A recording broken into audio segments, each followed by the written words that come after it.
예, 안녕하세요. 예, 와, 예, 만나서 반갑습니다. 반갑죠? 예, 오늘 깜짝 놀랐어요. KTX 타고 오는데, 이렇게 딱 앉아가지고, 이제 나무아미탑을 연불하고, 이렇게 눈 감고 금강경 외우고 있다가, 딱 잠이 들었어요. 그래서 딱 잠이 들었는데, 느낌이 이상해서 깼는데, 어디까지 왔지 하고 이제 시계를 봤는데, 남은 도착 시간을 훨씬 지나버린 거예요.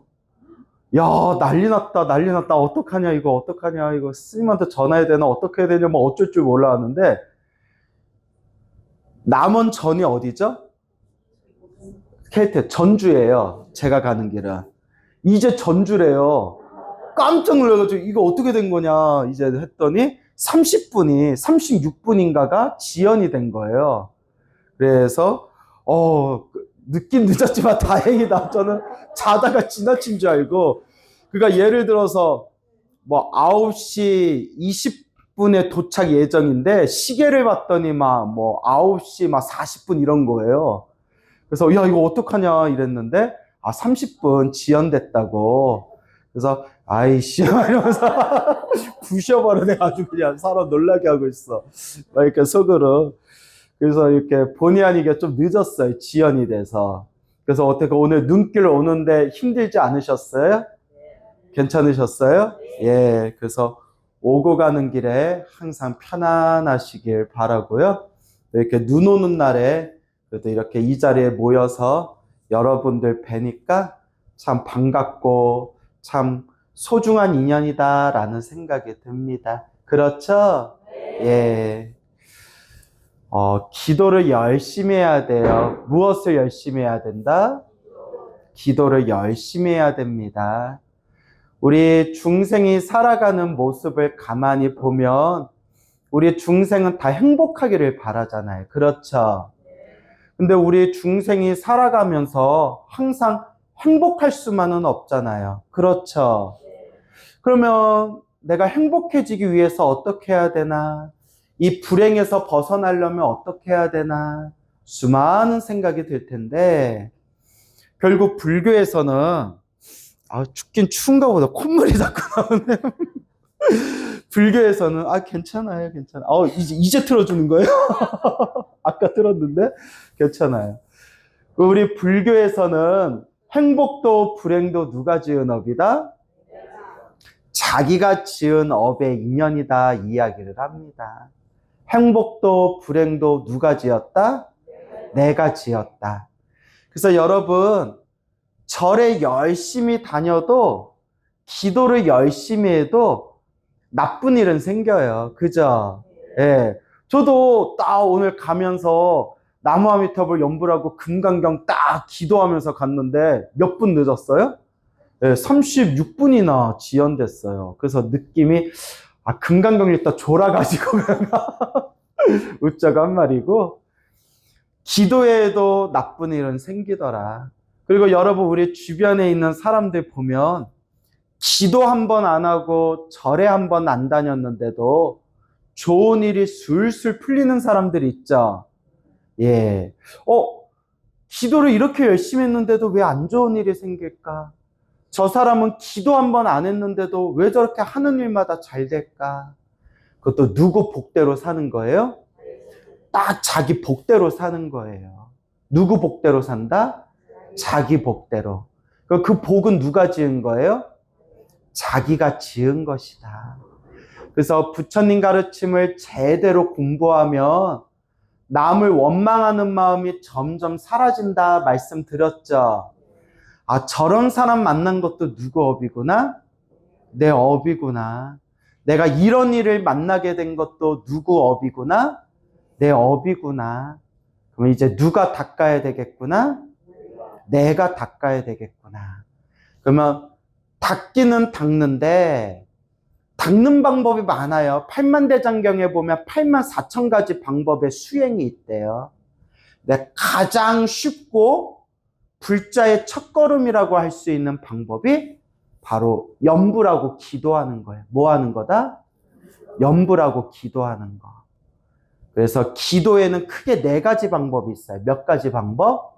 4가지 방법. 뭐 늘리면 더 늘릴 수 있고 줄이면 더 줄일 수 있는데 딱 4가지로 요약을 하자면 관세음보살, 관세음보살, 지장보살, 지장보살, 나무아미타불, 나무아미타불, 입으로 부르건 마음으로 부르건 불보살님의 이름을 간절히 부르는 거. 그걸 2글자로 무슨 기도라고 하죠? 그렇죠. 염불이라고 해요. 염불기도. 그 다음에 2번째는 우리 영월사처럼 법화경을 독송한다든가 혹은 뭐 부처님의 경전을 사경한다든가 부처님의 말씀이 담긴 경전을 입으로 외우고 손으로 베끼는 걸 무슨 수행이라고 할까요? 따라해보세요. 강경. 강경이라고 해요. 그래서 강경을 입으로 외우면 독경이라고 부르고요. 손으로 쓰면 뭐라고 하죠? 사경이라고 하는데 그냥 다 묶어가지고 강경이라고 해요. 그래서 우리 영월사는 또 법화경 독송도량이잖아요. 그렇죠. 그래서 이렇게 강경이라는 기도법이 있고요. 또 우리가 금강경을 독송하면 그게 이제 강경, 독경 수행이 되는 거예요. 그 다음에 천수경에 신묘장구 다란이를 외운다든가 무슨 옴마니밤매움을 외운다든가 광명진언을 외운다든가 능엄주를 외운다든가 이것은 무슨 기도법이라고 할까요? 네, 따라해보세요. 주력. 네, 주력 수행이라고 해요. 주력. 주문주자. 주문을 통해서 부처님의 힘을 받는다. 그래서 주력이라고 해요. 자, 지금 제가 몇 가지 얘기했어요? 그래도 기억하고 계세요? 4가지 하면 저 또 이제 팔짝팔짝 뛰는 거예요. 마지막 4가지, 4번째 방법이 바로 따라해서 오체투지. 예, 절하는 거. 하염없이 부처님께 절을 올리는 거. 그래서 염불, 강경, 그리고 강경도 2가지로 나눈다고 했죠? 입으로 외우는 독경, 손으로 쓰는 사경. 그래서 염불, 강경, 그 다음에 주문 외우는 걸 주력, 마지막에 부처님께 절을 올리는 기도를 오체투지, 절수행. 그래서 이렇게 4가지 수행, 4가지 기도법이 있어요. 그래서 어떤 기도가 더 좋아요? 라는 질문을 하시는 분들이 많은데 제가 방송에서 여러 번 말씀드렸어요. 제가 제일 싫어하는 질문이 뭐다? 어떤 기도가 제일 좋아요? 라는 질문을 제일 싫어한다고 여러 번 말씀드렸어요. 그래서 제가 늘 말씀드리는 게 어떤 기도를 하든 부처님을 향한 기도는 하나로 통한다. 뭔 얘기인지 알겠죠? 제가 지금까지 10여 년이 넘게 미디어를 통해서 신도님들에게 법문하고 강의를 하면서 기도가피를 체험하신 스님과 신도님들 수백 가지 이야기를 제가 다 수집하고 채집하고 사람들한테 전달을 했는데 기도 체험을 하시고 부처님의 가피를 받은 불보살님의 은혜를 받은 수많은 기도가피 이야기, 수많은 기도가피 이야기를 찬찬히 제가 살펴보고 뜯어보고 분석해 봤더니 어떤 기도를 해서 가피를 받건 중요한 거는 간절한 마음. 어떤 마음? 간절한 마음. 그래서 이걸 한문경전에서 뭐라고 부르냐면 따라해 보세요. 일념. 일념이라고 해요. 무슨 념? 자, 그래서 기도가피 받으신 수많은 스님들과 불자님들의 그 기도가피에 체험한 그 내용들을 하나하나 꼼꼼히 따져보니까 결국 어떤 기도를 했냐가 중요한 게 아니라 어떤 마음으로 기도했냐. 그래서 따라해보세요. 일념, 일심. 예, 그 간절한 마음이 중요해요. 그래서 제가 질문 한번 들어볼게요. 천수경 신묘장구 다란이로 효험을 보신 분은 사람들한테 뭐 하라고 시킬까요? 천수경 하라고 시키겠죠. 그렇죠. 금강경으로 효험 보신 분은 뭐 하라고 시킬까요? 금강경 하라고 하겠죠. 법화경으로 효원 보신 분은 뭐라고 할까요? 법화경하라고 하겠죠. 그렇죠. 관음기도로 효원 보신 분은 관세음보살 부르라고 하고, 지장기도로 효원 보신 분은 지장기도 하라고 하고. 어떻게 이제 마음에 좀 제가 뭘 얘기하려는지 눈치를 채셨어요? 결국은 자기가 효과 보고 자기가 효원 본 걸 사람들한테 전해요. 왜냐면 자기가 효원 본 게 자기가 확신이 있으니까. 그래서 그와 같이 가피를 받은 분들의 수많은 이야기들을 하나하나 분석해 봤더니, 어떤 기도가 제일 좋은 게 아니라 어떤 기도이든 부처님을 향한 기도는 하나로 통한다. 중요한 건 뭐가 중요하다? 일심, 일념, 마음이 중요하다라는 것을 제가 늘 말씀을 드리는 겁니다. 아시겠죠? 그래서 간절하게 기도해야 돼요. 제가 여러분들한테도 서두에 말씀을 드렸지만 행복도 불행도 누가 지은 업이라고 했어요? 다 내가 지은 업이래요. 그렇기 때문에 우리가 이번 생 살아가면서 과거 전생에서부터 알고 지었건 모르고 지었건 몸과 말과 생각으로 지은 그 수많은 업보들이 내가 살아가는데 자꾸 장애를 만들어요. 무엇을 만든다? 장애. 그래서 내가 지은 업보의 장애다 해서 두 글자로 뭐라고 할까요? 업장이라고 하는 거예요. 그 업장 때문에 우리가 살아가는 게 이렇게 힘든 거예요. 그 업보, 업장 때문에. 어떤 사람은 초년운은 좋은데 중년운이 안 좋은 분이 있고, 초년운도 좋고 중년운도 좋은데 말년운이 안 좋은 분도 있고, 초년운도 안 좋고 중년운도 안 좋았는데 말년운이 좋아지는 분도 있고. 무슨 말인지 알겠죠? 어떤 사람은 부모 복은 있는데 결혼해서 배우자 복이 없어서 고생하는 분이 있고, 부모 복도 있고 배우자 복도 있었는데 왼수 같은 자식을 낳아가지고 자식 때문에 힘들어하는 분도 있고, 어떤 분은 부모 복도 없고 배우자 복도 없었는데 말년에 무슨 복이 있어서? 자식 복이 있어가지고 그렇게 말년에 또 편안하게 사시는 분도 있고, 어떤 분은 재물복은 있는데 건강복이 없는 분이 있고, 어떤 분은 재물복도 있고 건강복도 있는데 가족복이 없는 경우도 있고, 어떤 분은 건강복도 있고 가족복도 있는데 재물복이 없어서 고생하시는 분도 있고, 저마다 타고난 자기 복이 같다 다르다? 달라요. 다 갖춘 사람을 거의 못 봤어요. 찾아보면 있을 수는 있겠지만 별로 없어요. 또 멀리서 보면 남들이 보기에는 와, 저 사람 너무 부럽다. 나도 다음 생에 저렇게 살고 싶다. 그렇게 보이는 사람도 막상 마음 터놓고 상담하고 대화해보면 누구나 자신만의 무거운 돌덩어리를 안고 살아가는구나. 또 이런 걸 느낄 때가 많아요. 그래서 모든 복을 완전히 갖춘 사람은 드물어요. 그 복도 결국 누가 지은 업대로 사는 거예요? 내가 지은 업대로 사는 거예요. 그러면 지금 이번 생은 전생에 지은 내 업보대로 이번 생 내가 그 빚을 갚으면서 살고 있는 거라면, 그걸 알았다면 이제 우리 미래를 위해서, 다음 생을 위해서라도 닦아야죠. 뭐 해야죠? 닦아야죠. 왜냐? 이번 생에 지은 업도, 지금 이번 생, 지금 이 순간에 지은 업도 결국 누가 받으면서 살아갈 것이기에? 내가 받으면서 살아갈 것이기에.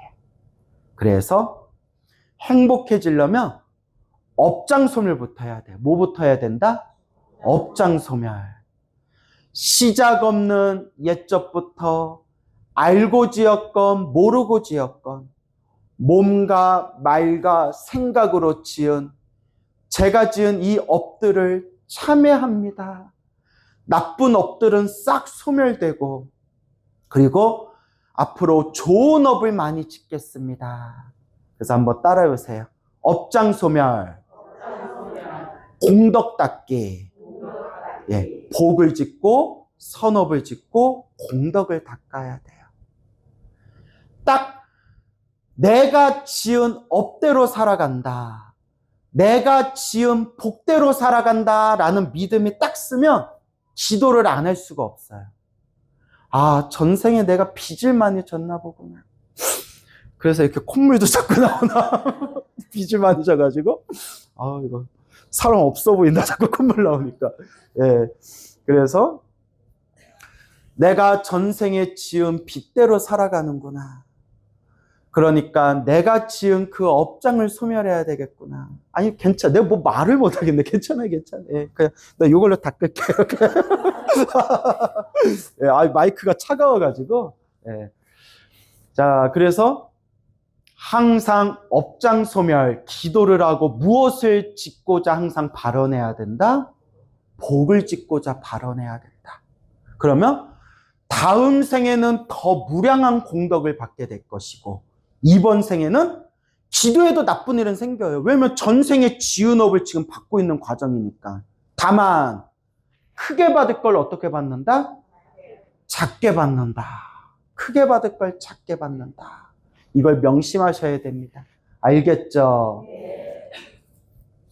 얼마 전에 한 달 전쯤에 너무나 놀라운 이야기를 들었어요. 너무나 놀라운 이야기를 들었는데 해인사에서 어느 50대 중반의 어느 여성 불자님을 만났어요. 그분이 자기 이름을 공개해도 된다고 했는데 뭐 굳이 그분 뭐 실명을 댈 필요는 없고, 그 불자님이 몇 년 전부터 한 2, 3년 가까이 이제 대구에 살고 계세요. 대구에 살고 계시는데 매주 해인사에 와서 해인사 법당에서 매주 500배씩 절을 했대요. 500배. 그래서 그렇게 500배씩 절을 하고 거의 한 주도 안 빠지고 2, 3년 가까이 매주 이제 해인사에 와서 대구 분이시니까 해인사가 한결 가까우실 거 아니에요? 그렇게 부처님께 절을 하고 절을 했는데 어느 날 하고 쓰러졌대요. 쓰러지고 급하게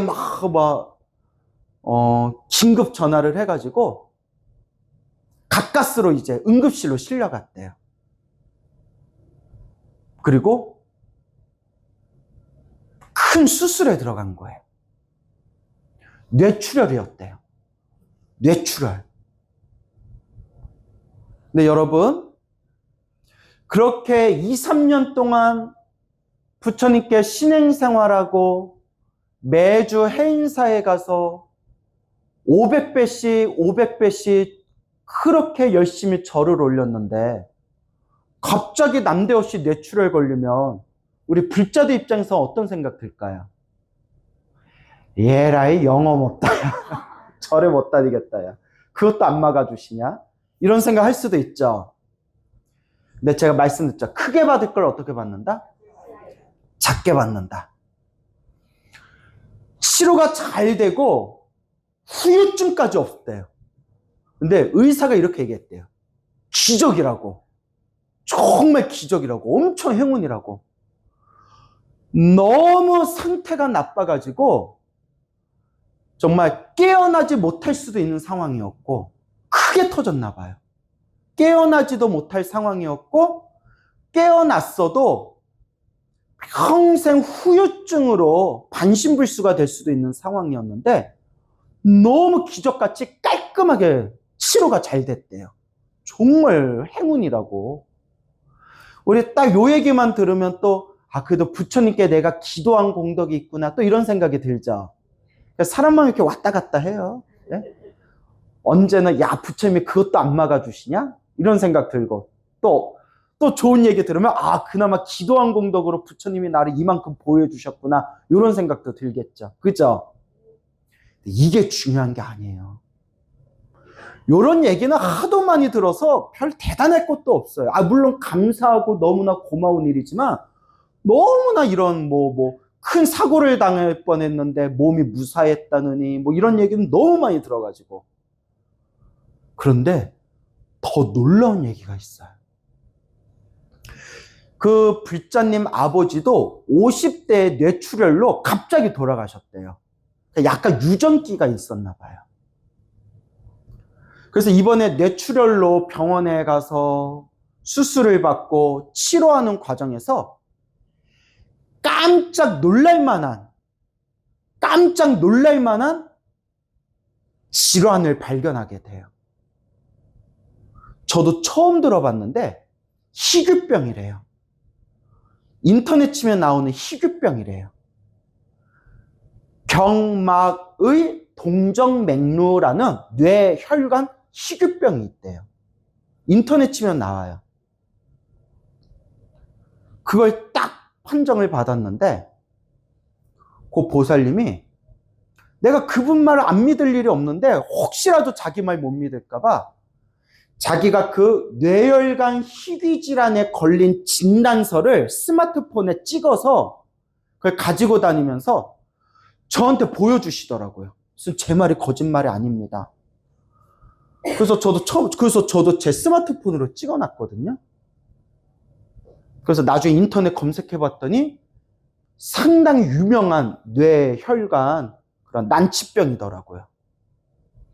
꽈리가 갑자기 이제 뇌혈관에 문제가 생겨서 갑자기 죽을 수가 있는 그런 희귀병이래요. 일종의 뇌 시한폭탄이라고 보면 돼요. 들어본 적 있나요?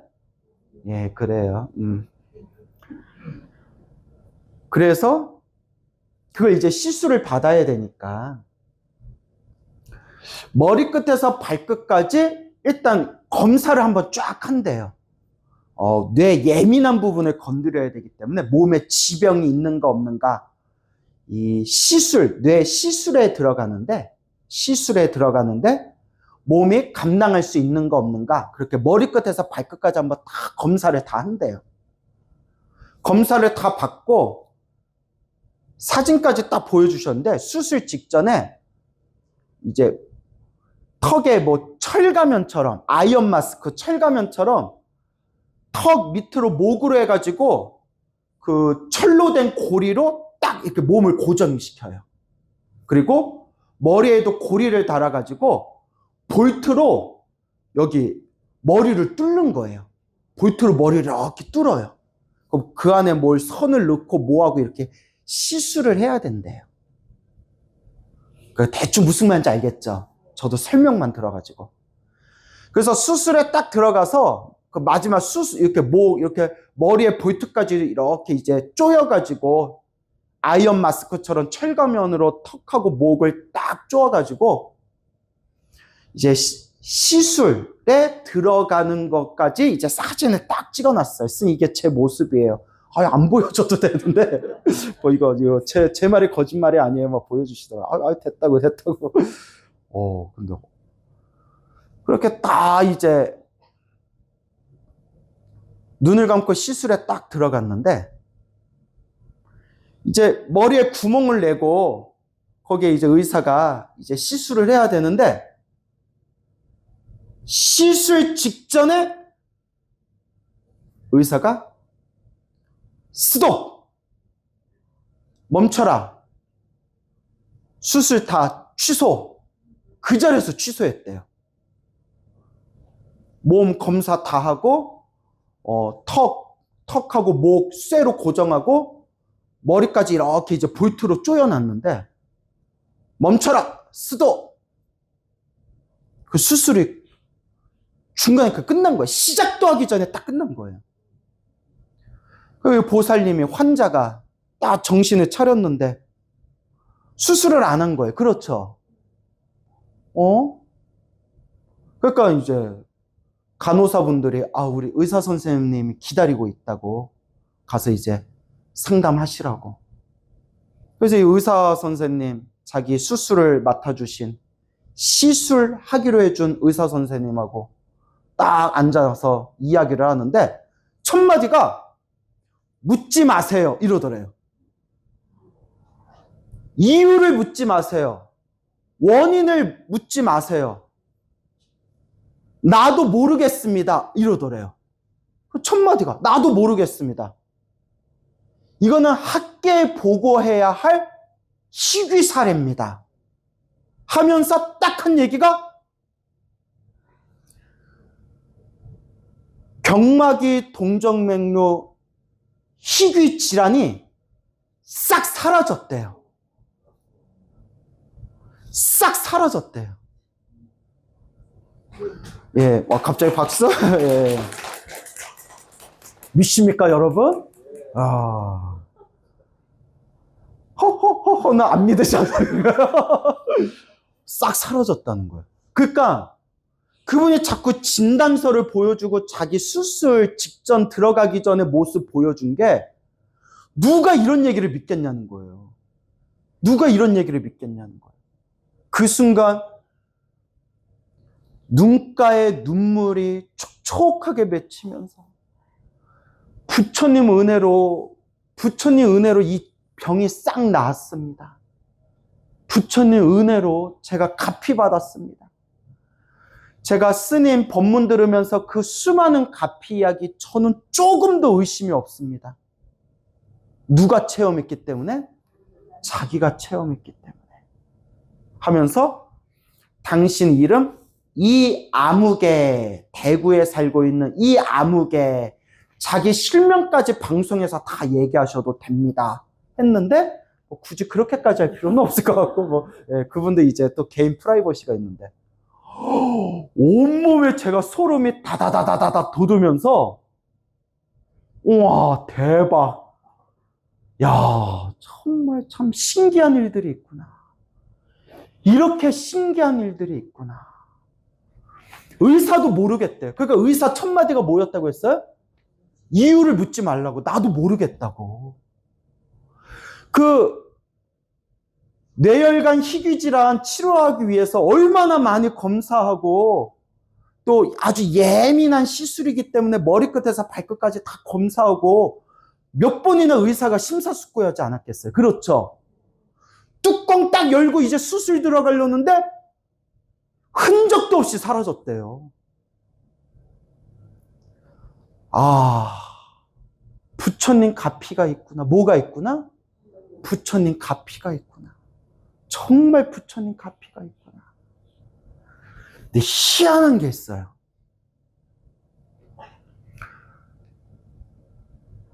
제가 이제 조만간 불교TV에서 이제 금강경 강의를 시작하게 되는데, 이제 금강경 공부를 하면서 이제 저도 금강경 강의를 해야 될까, 이제 금강경을 외우면서 또 금강경 가피 이야기. 근데 제가 10년 동안 법문하면서 금강경 가피를 이제 거의 다 말했어요. 뭔 얘기인지 아시죠? 그래서 이제 좀 새로운 금강경 가피 받은 새로운 이야기거리가 없나 하고 금강경 외우고 있었을 때 해인사에서 이 얘기를 딱 들은 거예요. 똑같은 금강경 가피 정말 생생한 신비한 이야기를 연달아서 3번을 들었어요. 몇 번? 3번. 오늘 얘기한 거 말고 2개가 또 있어요. 그건 나중에 얘기할게요. 그 순간 부처님이 알아서 나에게, 신도들에게 불심을 키워줄 수 있는 이야기거리를 만들어주시는구나. 정말 신기하구나. 정말 신기하구나.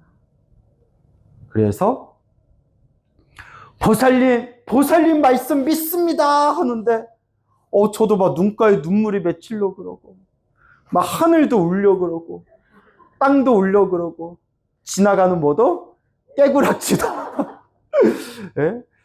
그래서 정말 신기하구나. 그래서 여러분, 금강경도 참 묘한 힘이 있어요. 그렇죠? 그래서 여러분, 법화경기도 열심히 하다가 금강경이 한 번쯤 듣고 싶을 때 묻지도 말고 따지지도 말고 누구 스님 금강경 한번 들어봐라? 아니, 나 해본 적이 없는데 무슨 광우승이야. 나는 금강경이, 그리고 신도들 이렇게 눈치가 없어. 사회생활은 가능하세요? 따라해보세요. 영월사, 금강스님. 예, 정말 사람들 센스하거든. 그래서 제가 얼마 전에 영월사 금강스님 금강경 딱 보니까 조회수가 100만이 넘었더라고요. 그래서 강의는, 금강경 강의는 광우 스님 듣더라도 제가 말한 금강경 독경 소리는 누구 걸 들어라? 그렇죠. 우리 영월사 금강 스님 걸 들어라. 이 말씀을 드리고 싶었던 거예요. 알겠죠? 그래요. 아유, 사회생활하기 힘들겠다. 진짜 눈치가 없어가지고. 자, 웃자고 한 얘기고요. 예. 그래서 이렇게 부처님과 피가 분명히 있습니다. 무슨 말인지 알겠죠? 부처님과 피가 분명히 있어요. 그리고 법화경도 정말 신묘한 힘이 있어요. 법화경도 정말 신묘한 힘이 있는데 저랑 신분이 깊은 스님이 계세요. 신분이 아주 깊은 스님이 있는데 저보다 한 10살인가 나이가 많을 거예요. 이분이 원래 고등학교 때부터 출가하려고 했어요. 나이는 저보다 한 10살 가까이 많지만 저보다 1년 늦게 출가했어요. 왜냐하면 고등학교 때부터 출가하려고 했는데 자꾸 장애가 생겼대. 뭐가 생겨요? 장애가. 그러니까 이것도 인연법이에요. 무슨 법? 뭐든지 인연법이 있어야 돼요. 그때 아직도 아쉬운 게 고등학교 그때 딱 출가하려고 이름만 대면 알만한 유명한 도량, 수행 도량에 가서 저 출가하러 왔습니다 했을 때 딱 받아줬으면 모든 일이 일사천리로 끝났을 텐데 그때 스님이 고등학교 졸업하고 와라. 고등학교 졸업은 하고 와라. 거기서부터 일이 꼬였대요. 그러니까 이것도 인연법이에요. 그러면서 하신 말씀이 그때 출가했으면 내가 광우보다 선배였을 텐데 내가 광우보다 내 선배였을 텐데. 그래서 앞으로 보나 뒤로 보나 정말 중 같은 중이에요. 정말 중 같은 중이에요. 저는 좀 막 농담 따먹기도 좋아하고 장난기도 많고 좀 이렇게 노는 것도 좋아하고 예, 뭐 제가 놀아봤자 뭐 어디 클럽에 가겠어요? 예? 예? 이렇게 이제 스님들하고 차 마시고 수다 떨고 이런 것도 좋아하고. 근데 그 스님은 농담도 안 해요. 농담조차도 잘 안 해요. 정말 앞으로 보나 뒤로 보나 그냥 스님이에요. 그런 타고나기를 그런 스님의 묵기, 스님들은 그걸 묵기라고 표현하거든요. 스님의 묵기를 타고났는데도 그 인연법이 잘 안 맞았는지 자꾸 장애가 생겨서 출가가 멀어지는 거예요. 자꾸 잘 안 되더래요. 그리고 이제 사회생활하면서 이제 좀 출가 좀 이제 해야겠다 싶었는데 또 무슨 일들이 이런저런 일들이 엮여가지고 홀로 노모를 모셔야 될 상황이 왔대요. 홀로 어머니를 모셔야 될 상황이 온 거예요. 그래서 뭐 자기가 출가하면 어머니를 모실 수 있는 사람이 없는 뭐 그런 어떤 상황이 되었나 봐요.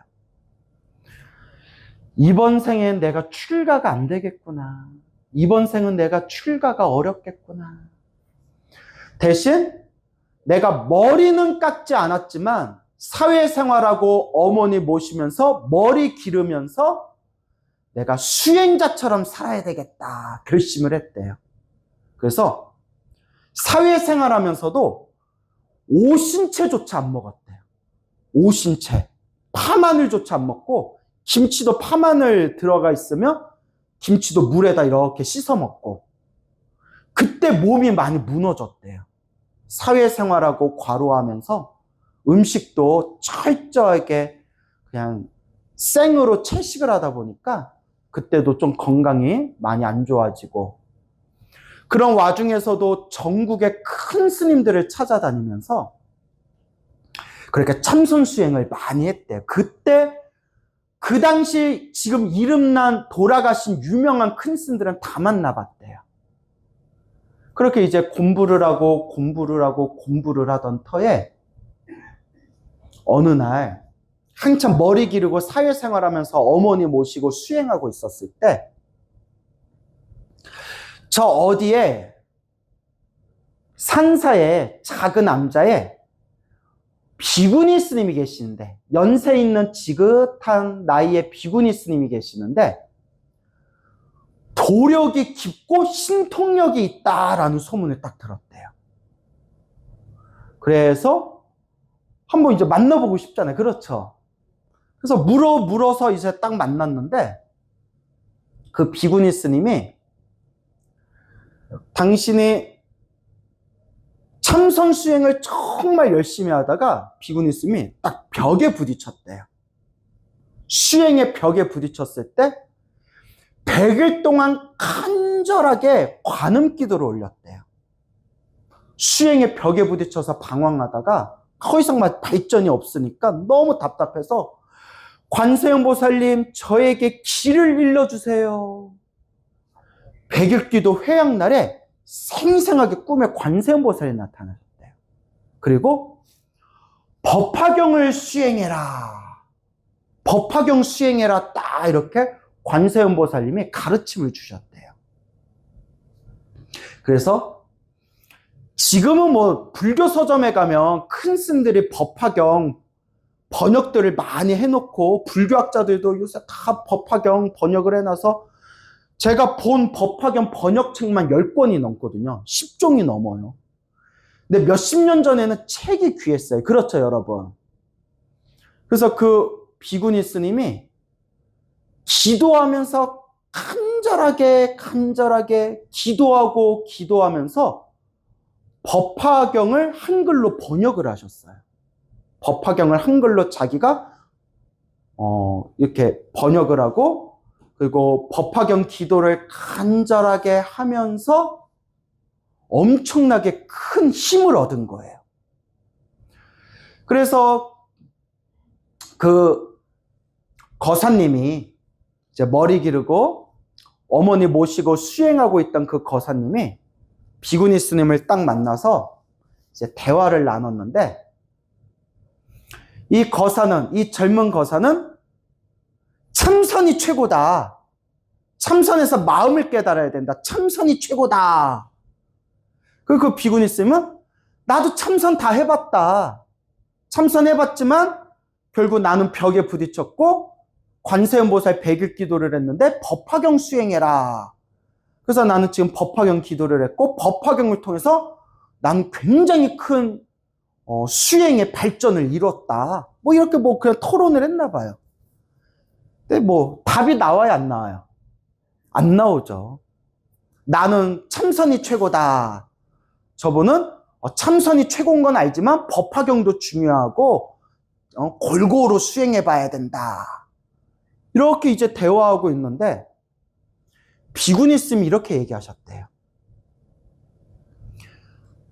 나는 참선도 해보고 법화경도 기도해봤지만 젊은 거사는 참선만 해보고 법화경 기도는 안 해봤잖냐. 그렇죠? 그러지 말고 한번 해봐라. 아니 자네가 해봐야 그 맛을 볼 거 아니냐. 한번 해보고 나중에 다시 이야기를 하자. 그 말이 맞더래요. 그 비구니 스님 말이. 그때 이 젊은 청년이 이 거사가 스님 말이 맞는 것 같다. 그러니까 내가 법화경 기도 한번 해봐야 되겠다. 그리고 그 스님의 암자를 다니면서 기도를 했는데 얼마나 철저하게 하는지, 첫 번째는 계율을 철저히 지켜라. 이건 당연한 거죠. 계율을 철저히 지켜라. 그 다음에 두 번째가 뭐냐면 말하지 말아라. 뭐 하지 말아라? 말하지 말아라. 왜냐하면 우리 신도님들도 기도 실컷 해놓고 법당 밖에서 뭘로 까먹어요? 말로 까먹는 경우가 많잖아요. 그렇죠? 여기 절에 법당에 기도하러 왔으면 기도에만 집중하고 뭐 하지 말아라? 말하지 말아라. 무건 기도.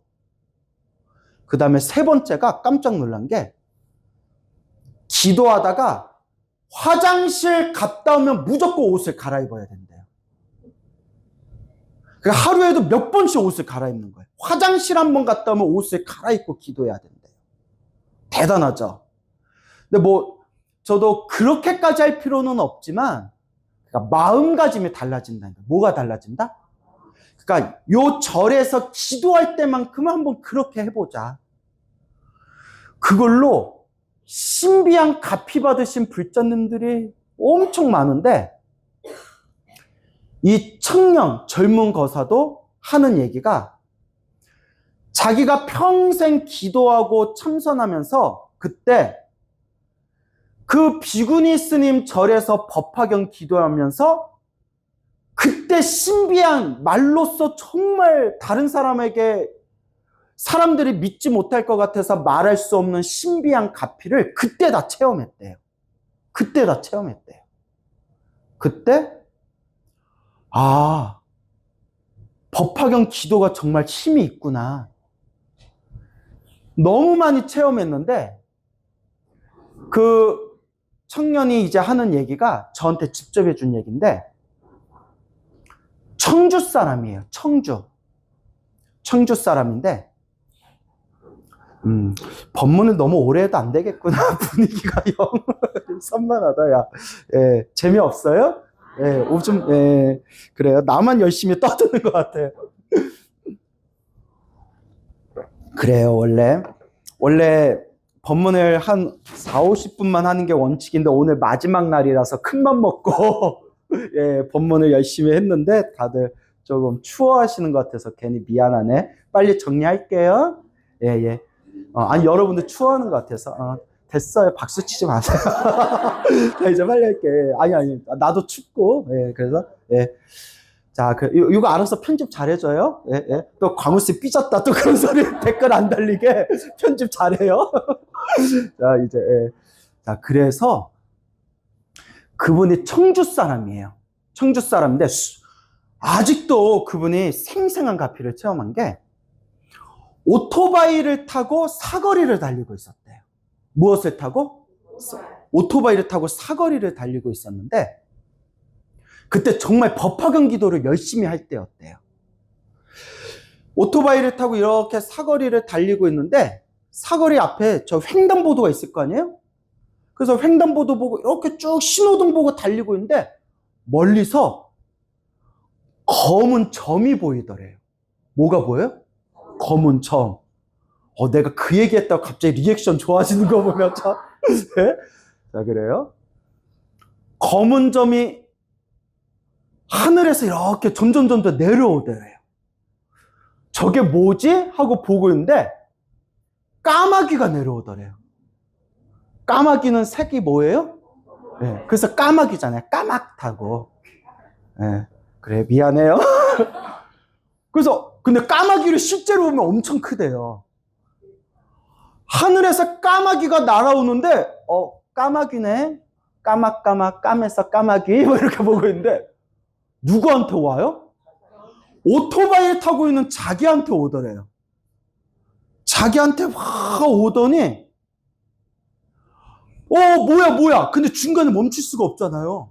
뭐야 하는데, 까마귀가 발톱으로 오토바이 그 앞을 땅 하고 치고 지나갔대요.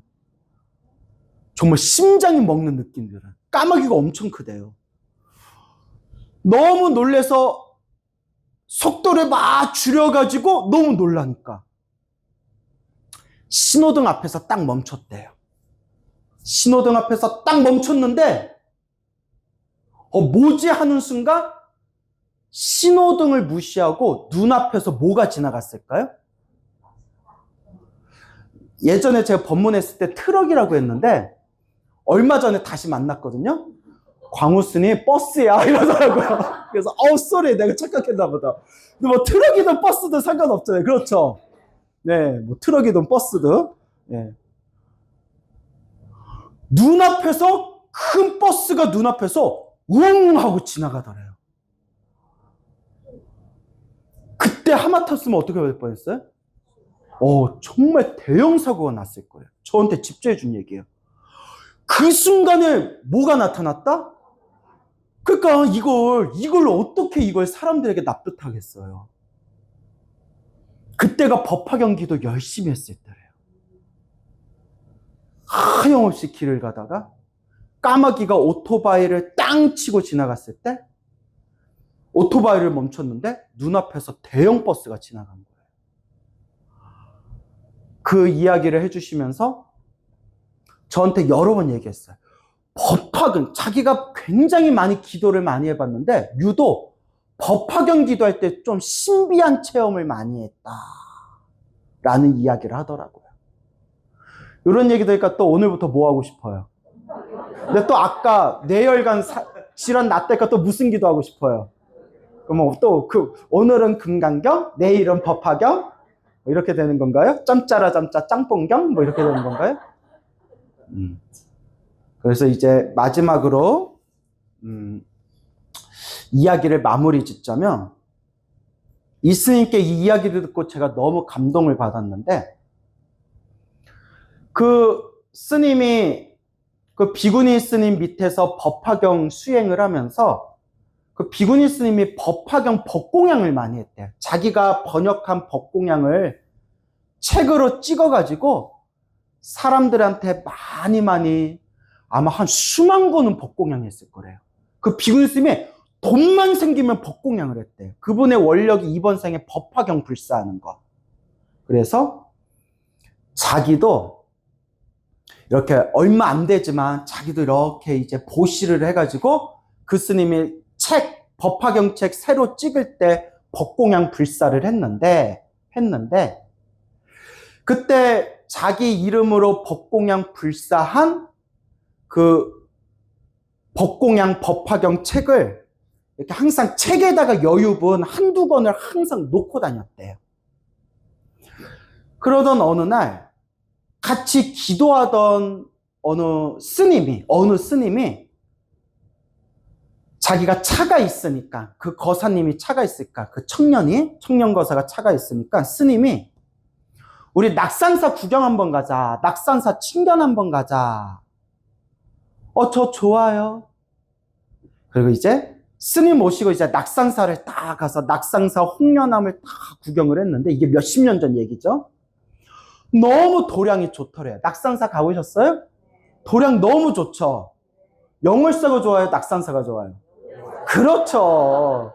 예. 이제 사회생활 좀 하시네. 예? 뭐니 해도 무슨 사가 최고? 영월사. 예, 그래요. 또 영월사 했더니 어떤 분이 또 강원도 영월 찾아오고 막.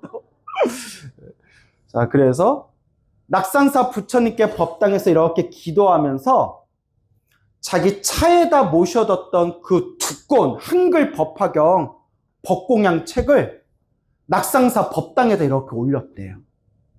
딱 올려놓고 부처님께 인사하고 부처님 제가 앞으로 수행 잘하게 해주십시오. 출가할 수 있다면 출가하기를 바라옵고 이번 생 출가가 안 된다면 머리 길은 제가 신자로라도 반드시 제가 큰 도를 이루게 해주십시오. 하염없이 이렇게 부처님께 축원을 올린 뒤에 집으로 돌아갔대요. 자, 여기까지가 그 젊은 청년거사가 기억하고 있는 거고 여기까지가 나중에 알고 되었지만 그 뒤에 엄청난 사건이 펼쳐져요. 나중에 이제 알게 된 건데 어떤 일이 생기느냐 그거 참 묘해요. 여러분 따라해보세요. 인연법 참 묘해요.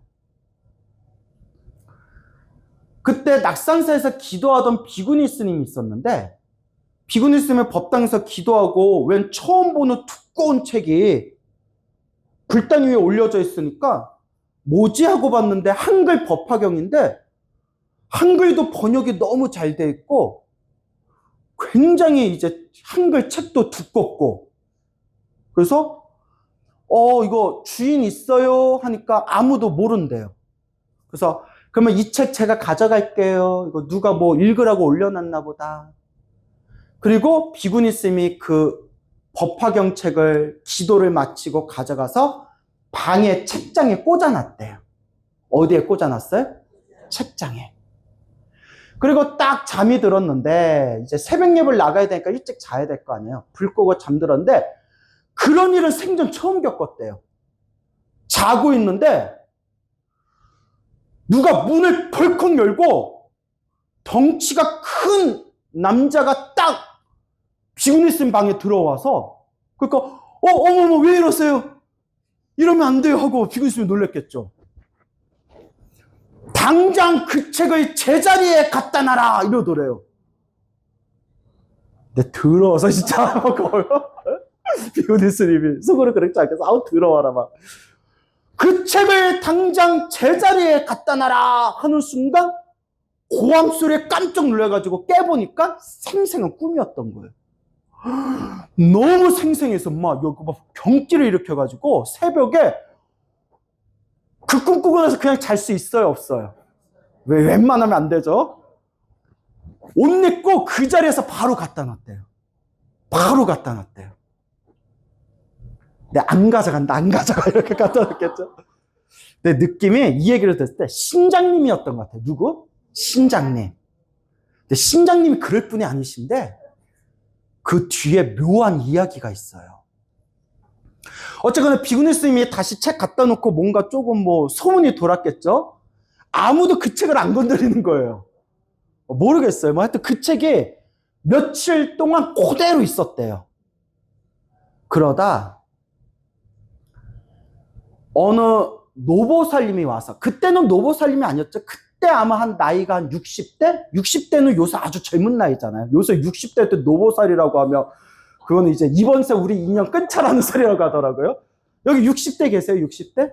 예? 노보살님 하면 그렇죠. 봐요. 막 기분 되게 나빠지네. 예, 그렇죠. 예.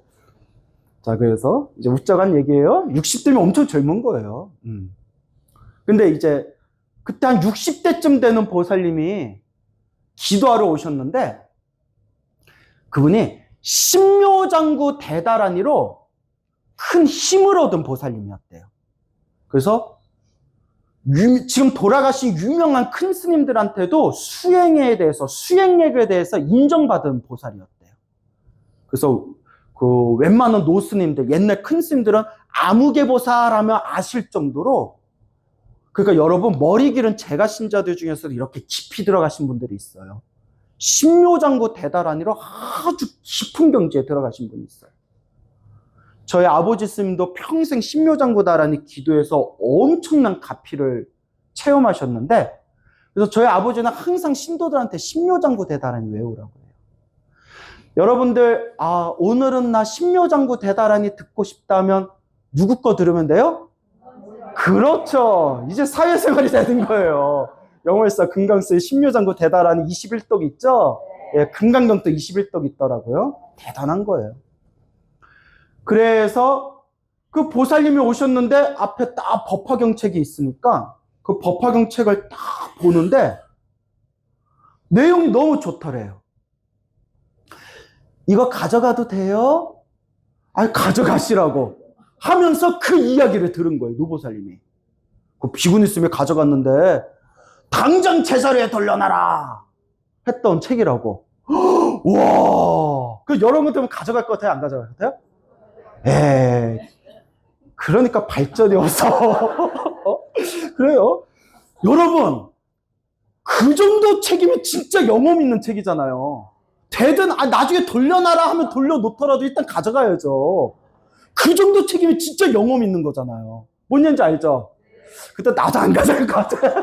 걔네들 찝찝할 것 같아. 하여튼 그 법화경책이 지금 얼마나 그 비구니 스님이 법공양을 많이 했는지, 살다 우리 아버지 절에도 있더라고요. 왜? 두꺼운 빨간색으로 된 노란 묘법 연화경이라고 제목으로 된 건데, 그래도 궁금하시죠? 인터넷 치면 그 책 올라와 있어요. 석묘찬 스님 묘법 연화경이에요. 들어본 적 있나요? 하여튼 석묘찬 스님 묘법 연화경. 그걸 이제 딱 가져갔어요. 보살님이 가져갔는데, 그대로 별일 있었을까요? 없었을까요? 없었어요. 아무 일도 없었어요. 그러니까. 그걸 가져갔는데, 그렇게 몇 개월이 지난 뒤에 어느 기도도량에서 그 법화경 책을 올렸던 그 청년거사와 그 법화경 책을 가져갔던 그 신묘장구 다라니 보살님이 어느 도량에서 딱 만났어요. 서로 모르고 만났어요. 나 그 절도 들었는데 기억이 잘 안 나요. 어디선가 만났어요. 그 같이 기도를 하는데 마치 오랜 도반을 만난 것처럼 너무나 이렇게 자석처럼 서로가 서로 너무 친근하더래요. 그러니까 요 보살님은 어쩜 이렇게 젊은 거사가 기도를 열심히 할까? 또 요 젊은 거사는 이게 보살님이 어쩜 이렇게 대단한 경지를 이루셨을까? 그거 서로 공부 얘기를 하염없이 막 밤새워가면서 공부 얘기를 하면서 옛날에 만난 도반처럼 서로 대화를 하다가 법화경 얘기가 나온 거예요. 신기한 얘기를 해드릴게요. 제가 뭐 낙산사에 갔는데 법화경 책이 있었는데 내가 가져가도 돼요 했더니 그 전에 어느 비구니 스님이 이 책 가져갔는데 방에 시커먼 사람이 들어와서 당장 제자리에 돌려놔라 해서 비구니 스님이 놀래가지고 새벽에 와서 책 올려놨는데 아무도 안 건드리길래 내가 와가지고 내가 가져가도 돼요 했더니 너 그럼 뭐 가져가려면 가져가라 뭐 이렇게 얘기를 들었어요. 이해되시죠? 예, 이것도 쉬운 거 아니에요. 하여튼 싹 이해가 되죠. 그러니까 낙상사의 법화경, 묘법연화경이요? 제가 좀 봐도 될까요? 또 보살님이 그걸 가지고 있었나 봐요. 희한하죠? 그게 이게 무슨 법? 인연법. 딱 보여주는 순간 누가 올렸던 법화경이에요? 자기가 올렸던 법화경이다. 어머머 이게 웬일이냐 하면서 야 이게 무슨 인연이냐 이게 무슨 인연이냐. 이어서 중요한 게 있잖아요. 비구니 스님이 법화경을 가져갔는데 뭐라고 했어요? 제자리에 돌려놔라. 근데 그 신묘장구 다라니 보살님이 가져갔을 때는 아무런 일도 없었죠. 그러니까 이게 인연법이에요. 그 보살님이 그 법화경을 올린 청년거사한테 서로가 이제 속에 있는 얘기를 다 하면서 문득 물어봤대요. 왜 출가를 안 합니까? 왜 당신 같은 출가를 안 합니까? 당신 같은 사람이 왜 출가를 안 합니까? 실은 노모가 있는데 또 어머니 모셔야 되고 이러해서 출가가 미뤄지고 있습니다. 이게 인연법이에요. 그 신묘장구 다라니 보살님이 지그시 눈을 감더니 한참 있다 눈을 뜨고 나서 이렇게 얘기하는 거예요. 그 노모를 제가 모신다면 출가하겠습니까? 예? 노모를 제가 옆에서 이렇게 제가 모셔드리면 제가 경제적으로나 이렇게 여러 가지로 모셔두면 머리 깎고 출가하겠습니까? 아니 어떻게 그런 마음을 제가 평생 부처님께 기도하고 수행하면서 평생 부처님 은혜 갚으면서 살겠다고 원력을 세웠는데 부처님 은혜를 갚는 방법 중에 훌륭한 스님 하나 만들어내면 최고의 은혜를 갚는 거 아니겠습니까? 예, 와.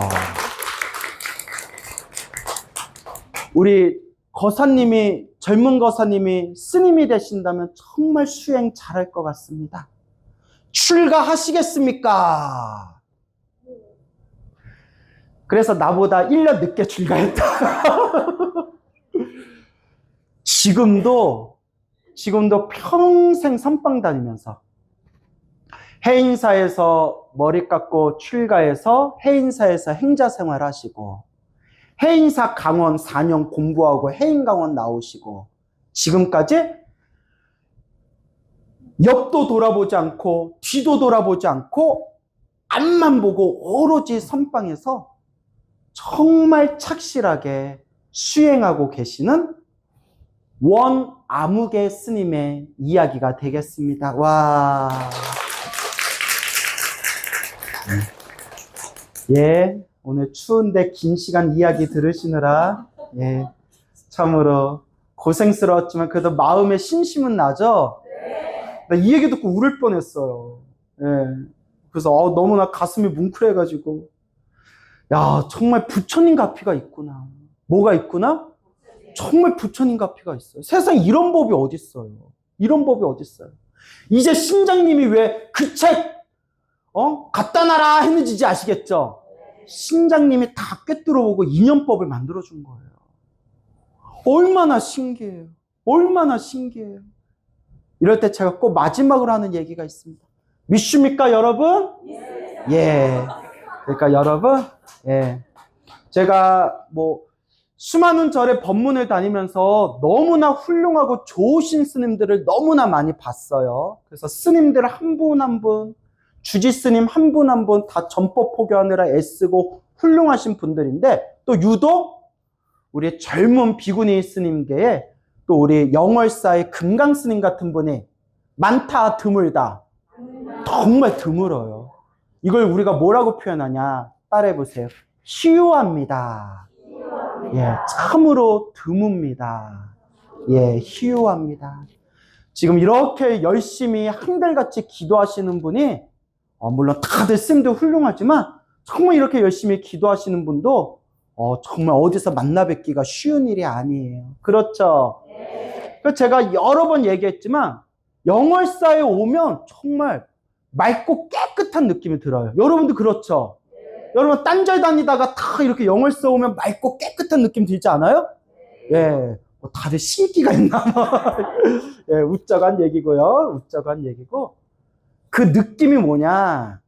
기도하는 도량은 달라요. 뭐가 다르다? 기도하는 도량은 다릅니다. 그러니까 여러분, 좋은 일도 나쁜 일도 누가 지은 거다? 내가 지은 거다. 그러니 행복한 삶을 창조하려면 누가 닦아야 된다? 내가 닦아야 된다. 그리고 그 닦는 첫걸음이 어디에서 시작한다? 염불하고 독경하고 기도하는 거. 마지막으로 기도에도 나쁜 일이 생긴다 안 생긴다? 생겨요. 기도에도 쓰러지고 기도에도 큰 병 걸릴 수 있고 기도에도 사업이 잘 안 될 때도 있어요. 근데 이제 우리 불자들은 인과법을 철저히 믿어야 돼. 무슨 법? 수행을 열심히 했는데도 나쁜 일이 생기는 건 효험이 없는 게 아니라 내가 크게 받을 걸 어떻게 받는 거다? 크게 받을 걸 작게 받는 것이다 라는 걸 꼭 명심하시기 바랍니다. 아시겠죠? 그래서 여러분 이렇게 맑고 깨끗한 법화도량 우리 영월사에서 여러분들 만나 뵙게 된 거 정말 소중한 인연이다 생각되고요. 여러분 첫째도 둘째도 셋째도 기도하고 복을 짓고 마음을 잘 닦는 불자 되시기 바랍니다. 성불하세요.